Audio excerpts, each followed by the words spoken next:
우리가 신앙생활 하면서 아마도 가장 많이 듣는 설교 가운데 하나가 기도에 관한 그런 설교가 아닐까 이런 생각을 합니다. 왜 기도에 관한 설교를 목사님들이 많이 할까요? 그거는 기도가 그만큼 중요하기 때문이죠. 아니면 그만큼 우리가 기도를 잘 못하고 있거나 잘 안 하고 있기 때문이기도 할 것입니다. 오늘 우리가 함께 읽었던 이 본문 말씀은 제자들이 예수님에게 예수님 기도할 때 어떻게 기도해야 됩니까? 요한의 그 제자들에게 이렇게 기도하라고 가르쳐 주셨는데 주님 우리에게도 어떻게 기도해야 되는지 기도를 좀 가르쳐 주세요. 이렇게 제자들이 요청한 것에 의해서 이 본문의 말씀이 시작이 됩니다. 우리가 읽지 않았지만 11장 1절 말씀에 보면 이런 말씀이 있습니다. 예수께서 한 곳에서 기도하시고 마치심에 제자 중 하나가 여짜오되 주여 요한이 자기 제자들에게 기도를 가르친 것 같이 우리에게도 가르쳐 주옵소서. 그래서 예수님이 기도하고 났더니 제자 가운데 한 사람이 찾아와서 예수님 저 요한은 그를 따르는 제자들에게 기도에 대해서 이렇게 잘 가르쳐 주었는데 예수님 우리에게도 기도를 좀 가르쳐 주세요. 어떻게 기도해야 됩니까? 이렇게 물었다는 것입니다. 그래서 주님이 이제 그 질문에 대해서 대답하는 내용이 오늘 본문인데요. 오늘 우리가 다룰 이 본문 말씀 전에 2절부터 11장 2절부터 4절까지의 말씀에 보면 우리가 잘 알고 있는 주기도문이라고 알고 있는 그 내용이 이제 2절부터 4절까지 있습니다. 그래서 주님이 제자들에게 너희가 기도할 때는 이렇게 기도해라라고 하면서 이제 우리가 알고 있는 주기도문의 말씀을 가르쳐 주셨어요. 주기도문이라고 사람들이 타이틀을 붙인 그 주님이 가르쳐 주신 기도는 크게 두 가지로 나눌 수 있습니다. 하나는 하나님의 이름을 높이기 위해서 하나님의 영광을 드러내는 기도를 해라. 그리고 또 하나는 너희들이 이 세상을 살아가는 동안에 죄악 가운데 살지 않도록 거룩한 삶을 살기 원하는 그런 기도를 해라. 이렇게 두 가지로 주님이 기도를 가르쳐 주셨다는 것입니다. 그 기도를 가르쳐 주시고 나서 주님이 이제 한 비유를 들어서 제자들에게 또한 이렇게 기도해라 라고 하면서 오늘 본문의 그 기도의 내용을 가르쳐 주셨다는 것입니다. 근데 오늘 이게 주님이 비유를 들어서 제자들에게 기도를 가르쳐 주셨는데 주님이 든 이 비유가요 참 재밌어요. 그래서 제가 오늘 원래 설교의 제목을 원래 뻔뻔한 기도 이렇게 설교의 제목을 잡았었거든요. 뻔뻔한 기도.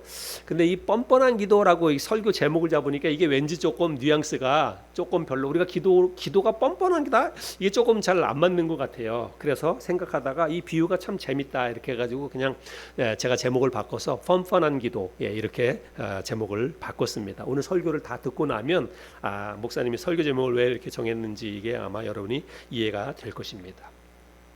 제자들이 기도를 어떻게 해야 됩니까? 라고 물은 것에 대해서 주님께서 이렇게 기도해라 라고 하면서 비유를 들어서 기도를 이제 가르쳐 주셨는데요. 주님이 든 이 비유는 그런 것입니다. 한밤중에 친구가 찾아와서 문을 두드립니다. 그러면서 하는 말이 뭐냐면 우리 집에 밤늦게 친구 하나가 찾아왔는데 우리 집에 먹을 게 하나도 없다. 밤늦게 친구에게 뭔가 좀 대접을 해줘야 되는데 그 친구에게 내줄 빵이 하나도 없으니까 빵 3조각만 좀 빌려달라. 이렇게 친구가 찾아와서 이야기를 하는 것입니다. 근데 당시 이 팔레스타인 지방에는 한낮에는 이 폭염이 너무 강해가지고 사람들이 낮에는 잘 활동을 못하고 걸어다니지는 않는 것입니다. 올여름에 우리나라 굉장히 더웠잖아요. 마치 올여름 이렇게 폭염과 같은 그런 날씨가 이 중동 지방, 팔레스타인 지방에서는 그런 이제 날씨입니다. 그래서 보통 사람들이 낮에는 잘 활동을 안 하다가 여행자들도 마찬가지입니다. 낮에는 많이 움직이지 않다가 이제 해가 좀 넘어가고 비교적 늦은 시간이 되면 이제 그날 밤 내가 어디에서 머무를지 그때부터 이 잠자리를 이제 여관들을 찾아 나선다는 것입니다. 그런데 아마 갑자기 여행을 하던 한 친구가 여관을 찾지 못했던 것 같아요. 그래서 이제 그 친구의 집을 찾아가서 문을 두드리면서 오늘 밤 너희 집에서 하룻밤 좀 묵어갈 수 있게 해달라 이렇게 요청을 해서 그 친구를 맞아들인 것입니다. 그런데 가족들이 이미 다 잠자리에 든 그 시간인데 밤늦게 친구가 와서 하룻밤 묵어가게 해달라니까 어쩔 수 없이 친구를 받아들이기는 했어요. 가끔 가다 보면 이렇게 눈치 없는 친구들이 있어요. 그죠? 예, 살다 보면 예, 눈치꽃이 없이 이렇게 하는 친구들이 있긴 합니다. 그래도 난처한 건 뭐냐면 밤늦게 이렇게 친구가 찾아온 것도 참 난처한 일인데, 근데 그 친구에게 그래도 자기 집에 손님이라고 왔으니까 친구라고 찾아왔는데 어떻게 그 친구를 또 굶겨서 그렇게 재웁니까? 뭔가 좀 대접을 해서 먹여서 재워야 되는데 마침 그날따라 또 빵을 다 먹고 식구들이 먹고 한 조각도 남은 게 없는 거예요. 그러니까 어떻게 합니까? 참 어려운 그런 상황이 됐죠. 그래서 할 수 없이 이제 이 사람이 선택한 게 뭐냐면 자기가 가장 친한 친구의 집을 가가지고 빵 3조각만 내가 얻어와야지 해가지고 친한 친구의 집에 가서 이제 문을 두드리는 것입니다. 네, 빵을 좀 이제 빌려오려고. 근데 당시에 이 팔레스타인 지방의 이 문화는 아침에 해가 뜨면 문을 열고 그리고 이제 저녁에 저녁밥을 먹고 나면 다 문을 다 닫는답니다. 그 문을 다 닫으면 사람들이 이제는 저 집안에서 저녁 식사가 다 끝나고 잠자리에 이제 들어가는구나라고 생각해가지고 한번 문을 닫으면 그러면 이제 그 집에 가서 문을 이렇게 노크하거나 두드리거나 그 집을 방문하는 것은 굉장히 결례예요. 그래서 동네 자체가 일단 문을 다 닫으면 이제 그때부터는 모든 사람들이 다 잠자리에 들었다. 이제 그런 것들을 다 인식을 하고 있다는 것입니다. 근데 이런 모든 것을 잘 알고 있었지만 자기 집에 갑자기 찾아온 그런 친구를 굶겨서 재울 수 없는 노릇이잖아요. 그래서 할 수 없이 염치불구하고 친구의 집을 찾아가서 문을 두드리는 거예요. 그래서 문을 계속해서 두드리면서 이제 나와서 좀 그 빵을 좀 빌려 가기 위해서 문을 두드리는 것입니다. 그런데 다행스럽게도 그 친구가 문을 열어주고 그리고 빵을 3조각을 빌려줍니다. 이 비유에서. 그런데 그 친구가 빵을 빌려준 이유가 뭐냐면 친구가 찾아와서 빵을 좀 빌려달라라고 해서 빵을 내줬던 게 아니라는 거예요. 우리는 생각할 때 친구가 찾아왔으니까 친한 어떤 인간 관계 때문에 그 사람에게 빵을 귀찮지만 내어줬다 이렇게 생각할 수 있는데 주님이 말씀하시는 이 비유의 내용을 생각해 보면 친구이기 때문에 내어준 게 아니라 간청함을 인해서 내어줬다. 간절히 요구하기 때문에 귀찮게 이거 막 문을 두드리고 했기 때문에 빵을 내어줬다. 이렇게 이야기를 합니다. 오늘 우리가 본문을 읽었지만 공동 번역 성경으로 제가 5절부터 9절까지의 말씀을 한번 읽어보겠습니다.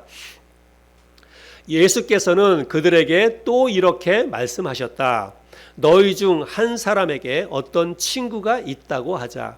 한밤중에 그 친구를 찾아가서 여보게 빵 3개만 구워주게.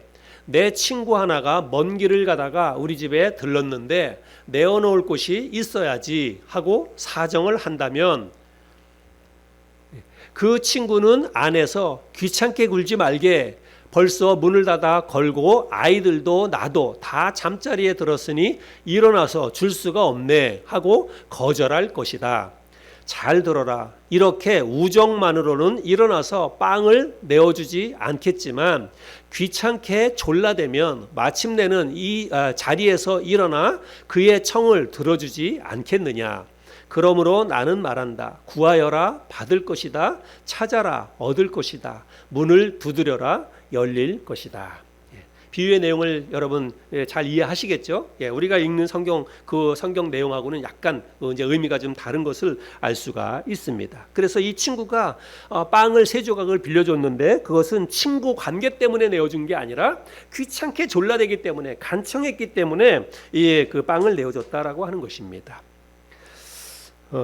여기 영어 성경을 보면 여기에 이제 그 간청함을 인하여 이것을 영어 성경에서 제가 영어 번역본 성경을 다 찾아봤는데 어떤 번역본 성경에서는 importunity라고 하는 단어가 쓰였습니다. 끈질기게라고 하는 뜻이고요. 또 다른 성경에서는 persistence라고 하는 단어가 쓰였는데 이거는 아주 고집스럽게 그렇게 문을 두드렸다라고 하는 거예요. 근데 재밌는 것은 다른 번역본 한 성경에서는 어떻게 번역하고 있냐면 영어를 한번 보여주세요. shamelessness 이렇게 되어 있습니다. shamelessness. 이거는 뭐냐면 shame은 부끄러워하다라고 하는 거잖아요. 부끄러움을 모르는 그런 거예요. 부끄러움을 모르는 뻔뻔함으로 문을 두드렸기 때문에 이 빵을 내줬다. 이렇게 번역에서 이야기하고 있습니다. 그래서 예수님은 제자들에게 기도를 가르쳐 주시는데 기도할 때 마치 이와 같이 기도하라는 거예요. 어떻게? 고집스럽게 혹은 정말 아주 끈질기게 부끄러움을 모를 정도로 뻔뻔스럽게 그렇게 기도하라는 것입니다. 어떤 기도 제목이 있다면 정말 뭐 어떤 격식을 차리고 신사적으로가 아니라 정말 고집스럽게 뻔뻔하게 대담하게 그렇게 하나님 앞에 기도하라, 그렇게 이야기를 하시는 것입니다. 사실은 이 비유이기는 하지만 상황적으로 본다면 이게 좀 뻔뻔한 상황이죠. 그죠? 곤히 자고 있는데 모든 사람들이 다 잠자리에 들었어요. 그래서 문을 다 걸어 잠그고 동네 자체가 깜깜합니다. 그런데 자기 집에 친구가 찾아왔다고 해가지고 그건 뭐 자기 사정이죠. 다른 집에 가가지고 문을 두드리면 그 집안 식구들이 다 깨잖아요. 아이들도 깨고 잠을 다 깨잖아요. 그래서 그 집안에 가서 문을 두드리고 그리고 나올 때까지 계속 두드리는 거예요. 아마 그 집안에 있는 그 친구도 처음부터 문을 두드려가지고 바로 나가서 문 열고 빵 3개 내어준 것 같지는 않아요. 아마 모른 척 했겠죠. 그냥 귀찮으니까 모른 척 했는데 계속 두드리는 거예요. 뻔뻔스럽게 계속 문 열 때까지 계속 두드리는 거예요. 그러니까 할 수 없이, 뭐 친구 때문이 아니라 할 수 없이 귀찮게 졸라대니까 나가서 그래서 빵을 내줬다라고 하는 것입니다. 아무리 친한 친구 사이라도 예의가 없는 거죠. 그런데 이런 상황이 되면 짜증을 낼 만도 해요. 그죠? 당신 지금 뭐 하는 거냐? 넌 지금 뭐 하는 거냐? 우리 식구들 다 자는 거 모르느냐? 왜 밤늦은 시간에 와서 이렇게 문을 두드리느냐? 그렇게 하면서 짜증을 낼 만도 합니다. 그래서 주님이 이 비유에서 뭐라고 얘기하냐면 벗됨을 인하여서는 내어주지 않을지라도 이렇게 이야기합니다. 친구 관계 때문이라면 안 내줄 수 있다. 그런데 왜 그거를 내줬느냐면 귀찮게, 하도 귀찮게 졸라대니까 그 친구가 빵을 내준 것이다 라고 이야기하면서 너희가 기도할 때는 이렇게 기도하라는 거예요. 그렇게 정말 귀찮을 정도로 뻔뻔스럽게 귀찮을 정도로 그렇게 기도하라고 주님이 가르쳐 주셨습니다. 우리는 기도할 때 너무 많은 생각을 하는 것 같아요. 내가 예배 생활도 잘 못하고 하나님 앞에 성경도 잘 안 읽고 신앙생활도 잘 못하는데 참 이런 부끄러운 모습을 가지고 내가 어떻게 주님 앞에 기도할 수 있나. 내가 이렇게 기도하면 왠지 마음이 조금 꺼려져요. 내 신앙생활이 정말 하나님 앞에 좀 떳떳하고 내가 열심히 신앙생활하면 하나님 앞에 기도해도 다 응답될 것 같고 또 기도할 때 마음에 꺼려지는 게 없죠. 그런데 신앙생활 잘 못하고 예배생활도 못하고 성경도 잘 안 읽고 그렇게 신앙생활을 잘 안 하면 그럴 때 그때 갑자기 어떤 집안에 일이 생긴다든지 자기한테 어떤 일이 생기면 기도해야 되잖아요. 그럴 때 급한 일이니까 기도해야 되잖아요. 근데 기도할 때 우리의 마음속에 어떤 마음이 드냐면 염치가 생기잖아요. 그죠? 그래서 마치 이럴 때 기도하는 게 좀 뻔뻔한 것 같기도 하고 또 그렇게 기도하면 하나님이 너 신앙생활부터 똑바로 해. 막 이렇게 호통치실 것 같고 그런 마음이 들어가지고 기도가 잘 안 돼요. 그래서 오히려 그럴 때 기도가 잘 안 됩니다. 그런데 이런 생각은 우리로 하여금 계속해서 하나님 앞에 나아가서 기도하는 것을 뒤로 미루게 만듭니다. 오히려 더 기도를 못하게 만든다라고 하는 거예요. 그래서 오늘 우리는 이 주님의 말씀을 통해서 기도에 대해서 우리가 좀 새로운 것들을 좀 발견했으면 좋겠습니다. 정말 기도에 대해서 우리가 폭넓은 그런 시야를 가지고 기도했으면 좋겠다 이런 생각이 듭니다. 우리는 이런저런 생각이 앞서서 이것저것 어떤 입장을 고려하거나 따지기 전에 먼저 일단은 기도부터 해야 한다는 것입니다. 여러분 기도는요 우리가 하나님의 입장을 고려하는 게 아닙니다.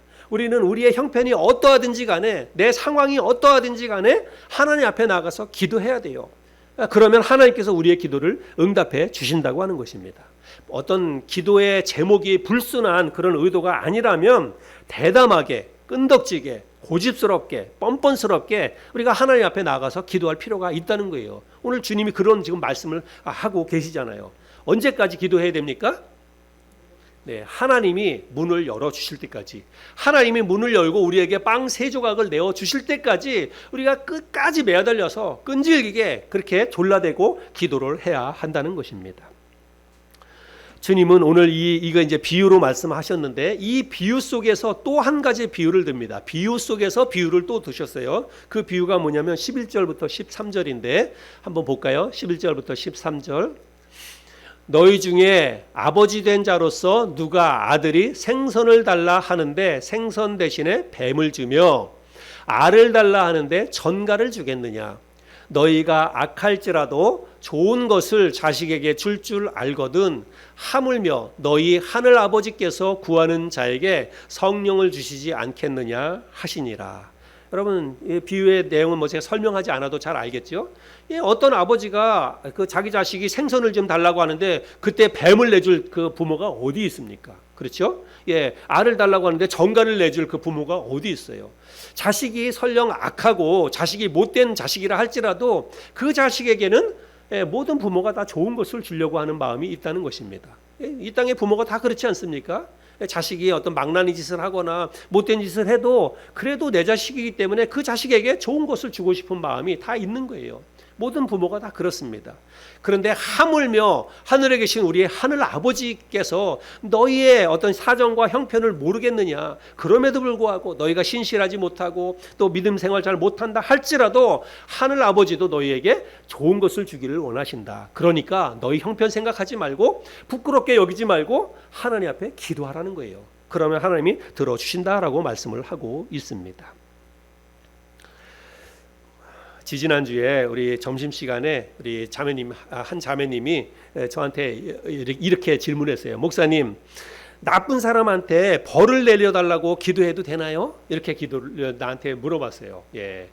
나한테 어떤 나쁜 짓을 한 사람이 있어요. 뭐 사기를 치거나 뭐 거짓말을 하거나 경제적으로 나한테 힘들게 어렵게 한 사람이 있습니다. 그 사람을 생각할 때 막 화가 나는 거죠. 근데 그 사람을 생각하면서 하나님 앞에 하나님 요놈 벌을 주세요. 이 집안 쫄딱 질문했어요. 목사님, 나쁜 사람한테 벌을 내려달라고 기도해도 되나요? 이렇게 기도를 나한테 물어봤어요.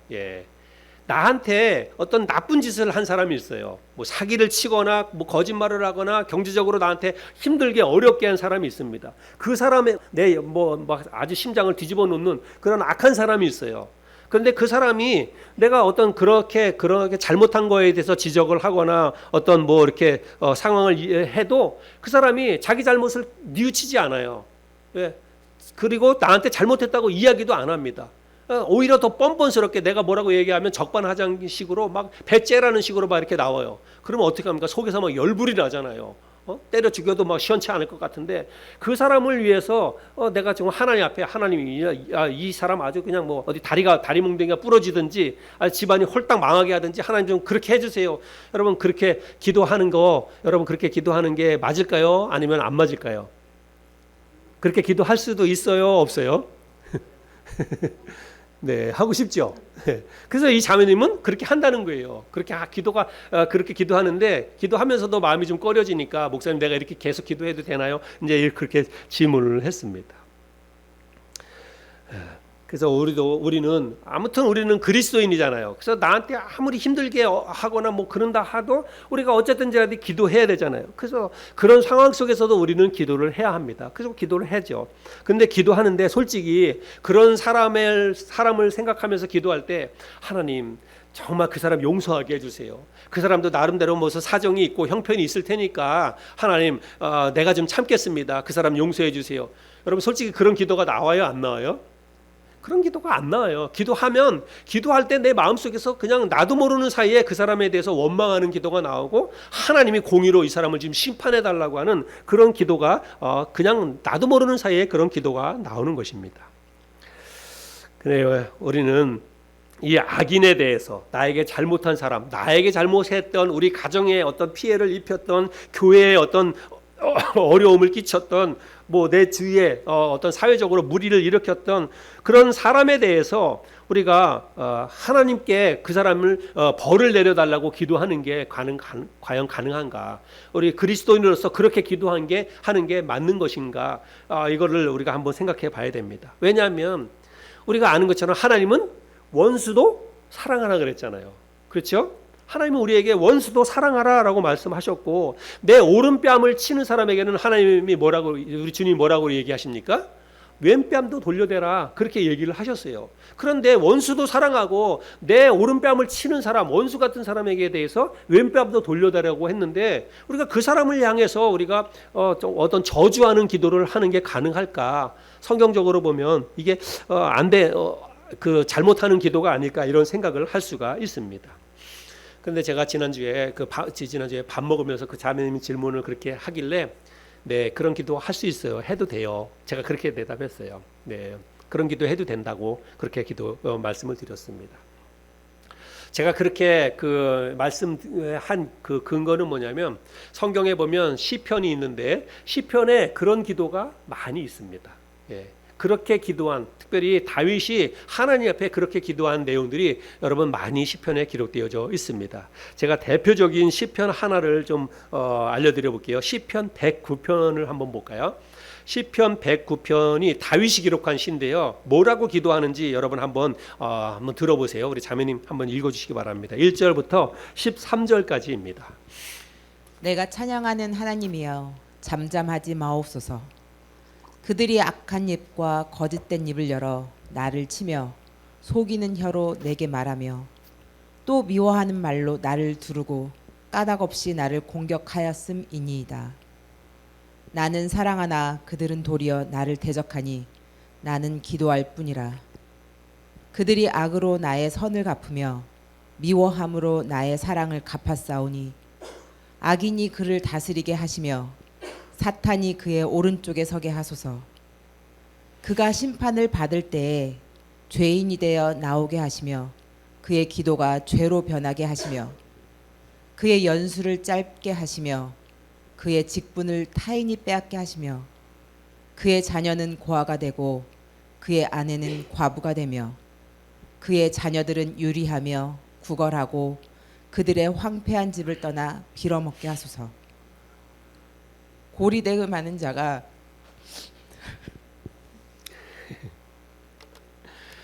네. 네, 제가 읽겠습니다. 고리대금하는 자가 그의 소유를 다 빼앗게 하시며 그가 수고한 것을 낯선 사람이 탈취하게 하시며 그에게 인애를 베풀 자가 없게 하시며 그의 고아에게 은혜를 베풀 자도 없게 하시며 그의 자손이 끊어지게 하시며 후대에 그들의 이름이 지워지게 하소서. 예, 저주도 저런 저주가 없지요. 예, 그의 자식이 고아가 되게 하고 그의 아내는 과부가 되게 하고 그의 자식들이 다 유리하는 자가 되게 하라고 그렇게 저주하는 기도를 지금 하고 있습니다. 정말 엄청난 기도예요.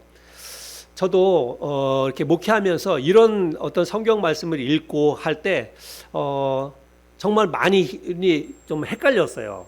예, 정말 이런 기도를 할 수 있을까? 어떻게 하나님의 사람이 그렇게 자기에게 잘못한 사람이라 할지라도 어떻게 저렇게 저주를 퍼붓는 기도를 할 수 있을까? 근데 정말 그게 의아해했어요. 근데 지금 이 말씀은 지금 시편 다윗이 기록한 시거든요. 물론 믿음의 사람 다윗이 기록했다고 해서 다 옳은 것은 아니에요. 예, 다윗의 기도 자체가 다 옳은 것은 아닙니다. 그런데 우리 그리스도인은 아무튼지 간에 나에게 악을 갚는 사람에 대해서도 우리는 할 수만 있으면 어떻게 해야 되냐면 용서해야 돼요. 진짜 할 수만 있다면 그 사람을 축복해 줘야 되고 내가 참고 인내하고 기다려 줘야 됩니다. 그게 우리가 가져야 될 기본적인 자세예요. 시편 109편에 이런 저주의 시가 있기 때문에 우리도 당연히 그렇게 기도해도 된다. 그렇게 기도해야 된다라고 하면서 나에게 조금 잘못한 사람에 대해서 막 저주를 퍼붓고 하나님 저 사람 당장 저 집안 쫄딱 망하게 해주세요. 뭐 다리가 부러지게 해주세요. 막 그렇게 기도하는 거 여러분 그건 옳은 기도 아니에요. 이 시편에 그렇게 있긴 하지만 우리가 이제 이런 말씀을 통해서 우리가 생각해 볼 수 있는 것은 우리가 그만큼 연약한 존재라고 하는 것입니다. 여러분 믿음의 사람 다윗이었지만 다윗도 그렇게 연약한 사람이라는 거예요. 우리가 그래서 우리가 평생 신앙생활 하면서 우리가 깨달아야 될 것은 뭐냐면 나는 그런 사람이구나. 나는 기본적으로 누구를 사랑할 만한 그렇게 마음이 넓은 존재가 못 되는구나. 나는 나에게 대해서 해코지 하는 사람을 용서할 수 있는 내 안에 그런 어떤 용서하는 넓은 마음이 나한테는 없구나. 기본적으로 인간이라고 하는 자체는 그런 존재라고 하는 것을 깨닫는 거예요. 우리는 그렇게 힘을 빼는 게 신앙생활입니다. 내가 하나님 앞에서 뭐 그럴듯한 것 같고 내가 마음이 정말 넓은 사람 같고 다른 모든 사람에 대해서 내가 다 포용해 줄 것 같고 여러분 그런 사람 없어요. 그거는 다 자기 기만입니다. 우리는 기본적으로 다른 사람을 용서할 수 있을 만한 그런 사랑과 넉넉한 마음이 없습니다. 그럼에도 불구하고 우리가 누군가를 용서할 수 있는 것은 그리스도의 사랑이 우리 안에 들어오기 때문에 우리가 할 수 있는 거예요. 예수님께서 내 안에 계시기 때문에 내 안에 계시는 예수님의 사랑으로 누군가를 용서하고 포용하고 사랑하는 거지 우리 인간 자체는 그런 능력이 없습니다. 그래서 악인에 대해서 기본적으로 가져야 될 마음은 그래도 우리가 용서를 베푸는 마음입니다. 그래서 신약 성경에서 그렇게 주님이 말씀을 하시는 거예요. 그런데 우리가 억지로 용서하려고 해도 사실은 용서가 안 되잖아요. 내가 뭐 용서해야지 의지를 가지고 막 용서해야지 그런다고 해서 용서가 되나요? 오늘은 내가 용서하겠습니다라고 해도 돌아서 가지고 그 사람 얼굴 보면 막 화가 막 일어나는데요. 그래서 우리가 기본적으로 그렇게 용서하는 게 참 쉽지 않습니다. 그래서 우리가 할 수 있는 게 뭐냐면 하나님께 맡기는 거예요. 내가 그 사람을 어떻게 다루려고 그렇게 하는 게 아니라 하나님께서 공의로 심판하시고 다스려 주시도록 우리가 그렇게 하나님께 맡기는 것입니다. 교회를 떠나서 교회를 안 나와서 안타깝긴 하지만 우리가 정치적인 문제 때문에 한동안 오래 많이 힘들었잖아요. 그렇게 많이 힘들고 어려울 때 많은 우리 참여자매는 오늘 아침에 기도도 있었지만 많은 교회 목사님들이나 기독교인들이 들고 일어나 가지고 그런 사람들에 대해서 막 뭐 정치적으로 너무 나하고 생각이 다르다고 해가지고 나하고 생각이 다르면 막 다 적이에요. 막 적처럼 대하고 그래서 우리나라가 막 양분되고 이런 일이 있었잖아요. 그래서 저한테도 이제 교회에서 공식적으로 막 그런 설교를 해달라고 이야기도 하고 막 그랬는데 제가 그렇게는 할 수 없죠. 교회 강단에서 뭐 정치 얘기하는 곳이 아니니까 하나님 말씀만 전하는 곳이니까. 그런데 우리는 이런 상황 가운데에서도 우리 뭐 사람이 우리나라 정치를 바꾸려고 우리가 막 들고 일어나가지고 막 데모한다고 해가지고 뭐 나라가 뒤집어지거나 아니면 나라가 뭐 바르게 가거나 여러분 그렇습니까? 사람들은 그렇게 못해요. 사람들은 그럴 능력이 없습니다. 그래서 우리 한 나라를 다스리시고 통치하시고 인도해 가시는 분도 하나님이라고 우리는 믿어야 됩니다. 그래서 하나님께서 잘못된 사람이라고 하면 하나님이 끌어내시는 거예요. 그리고 정말 하나님께서 이 나라가 잘못된 길로 간다면 하나님이 나라를 다스려 주시고 바른 길로 인도해 가십니다. 왜 하나님은 살아계신다라고 믿고 하나님이 이 천지우주를 만물을 창조하시고 주관하시는 하나님이라고 믿는다고 하면서도 왜 그걸 못 믿습니까? 왜 그거를 못 믿고 본인들이 나서서 뭔가를 막 뒤집고 바꾸려고 합니까? 그게 잘못됐다는 거예요. 그래서 우리는 정말 모든 상황 가운데에서도 하나님께 맡기고 하나님이 다스려 주시도록 기도하는 게 우리가 가져야 될 믿음의 자세라고 하는 거예요. 나에 대해서 악을 행한 사람, 뭐 사기를 쳤든지 뭐 하든지 뭐 하는 것은 우리가 할 수 있는 어떤 그런 법 테두리 안에서 우리가 할 수 있는 노력은 해야 됩니다. 그러나 그럼에도 불구하고 달라지지 않고 변하지 않는다. 내가 뭐 용 빼는 재주가 있습니까? 어떻게 뭘 할 수 있습니까? 하나님께서 그 사람을 다스려 주시도록 우리가 내어 맡기고 기도해야 된다는 것입니다. 그러면 하나님께서 그 사람을 다뤄 주시는 거예요. 그 상황을 바꾸어 주시는 것입니다. 로마서 12장에 보면 그런 말씀이 있죠. 로마서 12장 17절부터 19절인데 우리 같이 한번 읽어볼까요? 시작. 아무에게도 악을 악으로 갚지 말고 모든 사람 앞에서 선한 일을 도모하라. 할 수 있거든 너희로서는 모든 사람과 더불어 화목하라. 내 사랑하는 자들아, 너희가 친히 원수를 갚지 말고 하나님의 진노하심에 맡기라.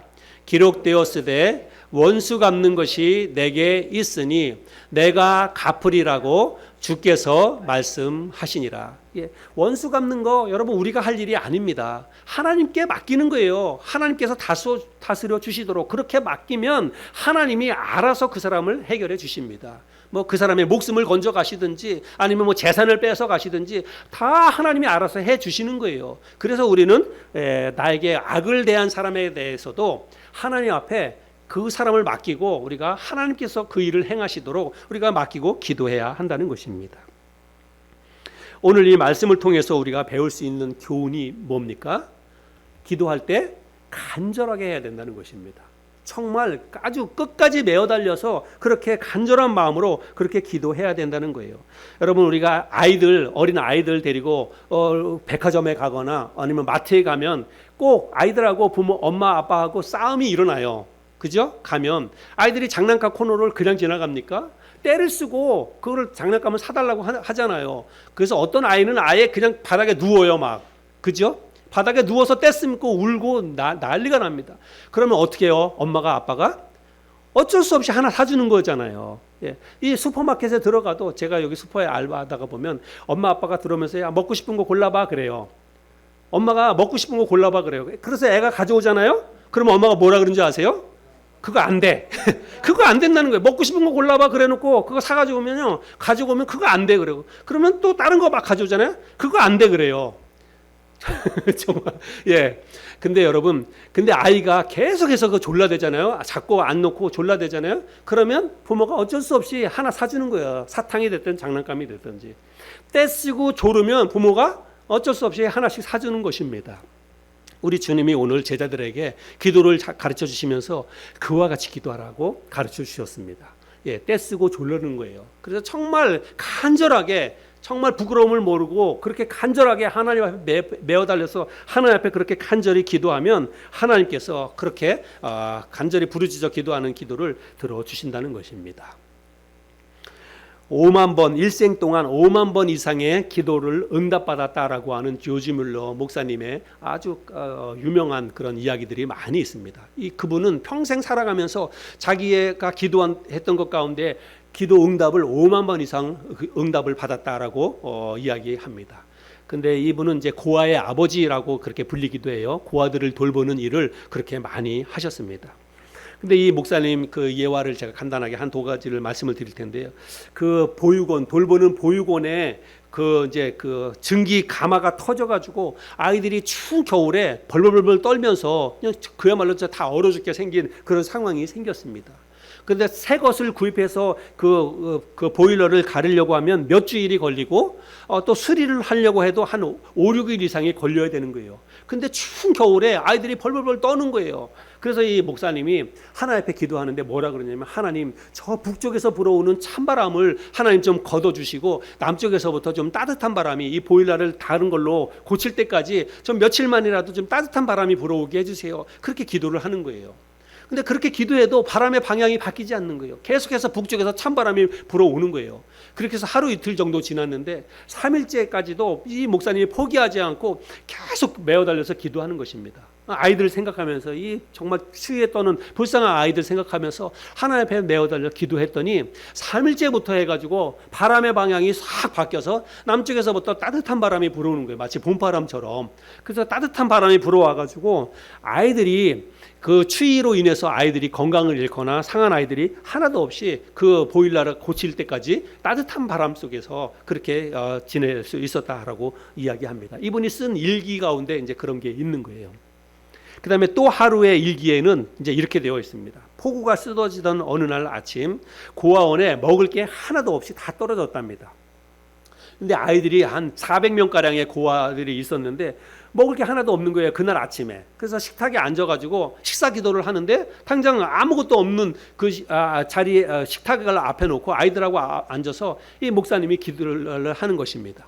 그런데 기도를 하고 딱 눈을 떴는데 갑자기 고아원 앞에 한 마차가 쫙 와가지고 마차가 서가지고 그 마차에서 이제 금방 막 구워낸 빵하고 신선한 우유를 그 고아원으로 가지고 들어오는 거예요. 왜 어떻게 해서 이 빵이 생겼나 물어봤더니 인근 가까운 공장에서 그날 그 종업원들이 다 같이 밖에 나가서 야유회를 하기로 되어 있었답니다. 그래서 그 야유회 나간 종업원들에게 빵과 우유를 이제 아침 식사로 제공해 주려고 그랬는데 갑자기 아침부터 폭우가 막 쏟아지니까 행사가 다 취소가 된 거예요. 그래서 행사가 취소돼서 빵하고 우유 이거 그냥 놔두면 다 갖다 버려야 되는데 그래서 고아원을 생각해가지고 그날 아침에 마차를 가지고 고아원에 와서 빵하고 우유를 가지고 왔다는 것입니다. 여러분 이거 실제로 있었던 이야기예요. 우리가 살아가면서 이런 경험을 우리가 할 수 있었으면 좋겠습니다.